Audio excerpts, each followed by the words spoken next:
इस वीडियो में हम देखेंगे अगर ये जो सिग्नी का इन्वर्टरलेस सोलर कंट्रोलर है इसका फ्यूज चला गया तो उसको कैसे बदला जा सकता है। तो सबसे पहली बात कि अपना फ्यूज कब चला जाता है।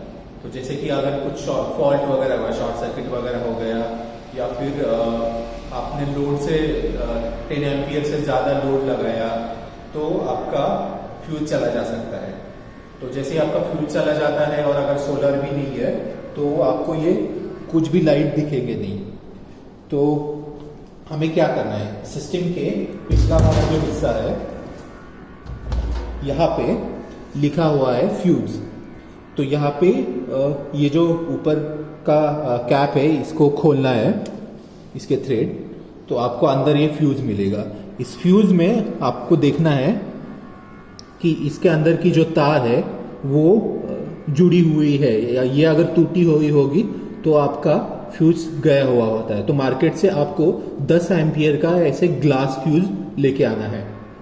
तो ये अगर नया फ्यूज लेके आओगे तो इसको फिर से इस कैप में डाल के ठीक से अंदर कस देना है। अगर आपका अंदर का ये लगा के भी अगर आया नहीं, सामने अगर बैटरी के लाइट्स आपके चले गए होंगे तो आपका सप्लाई आएगा नहीं। तो इसके लिए क्या करना है, आपको ये डालने से पहले यहाँ पे जो दो स्ट्रिप्स है, ये जो दो बाहर आए हुए, इनको ये फ्यूज लगाना है। तो आपका बैटरी के लाइट्स आ जाएंगे सबसे पहले की। तो जैसे ही बैटरी के लाइट्स आ जाते हैं अगर चले गए हुए तो इसको अंदर डालना है फ्यूज को।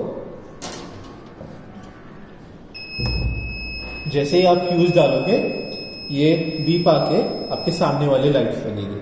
तो अभी आपको फिर से रीसेट से बाहर आने वाली जो प्रोसेस है वो यहाँ पे नंबर दबाना है *123#।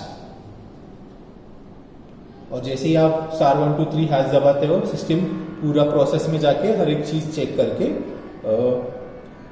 1 मिनट का अवधि देके फिर वो 2 बीप बजेंगे और वो सिस्टम ऑन हो जाएगी।